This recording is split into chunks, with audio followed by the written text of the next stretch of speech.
வணக்கம். இப்போ என்ன ரெசிபி பண்ண போகிறேன்னா புளி சாதம்.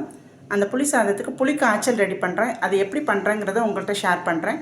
ஒரு பெரிய எலுமிச்சம்பழம் சைஸ் அளவுக்கு புளி எடுத்து ஊற வச்சுருக்கேன். இதை கரைச்சி எடுத்துக்கிறேன்.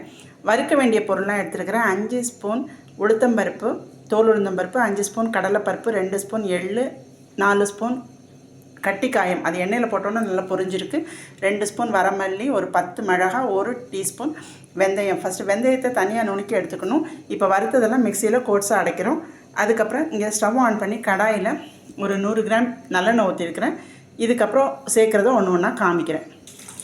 கடுகு, உளுத்தம்பருப்பு, கடலைப்பருப்பு, வேர்க்கடலை, வரமிளகாய், கருவேப்பிலை போட்டு தாளிச்சிக்கலாம். இப்போ புளித்தண்ணி சேர்த்துக்கலாம்.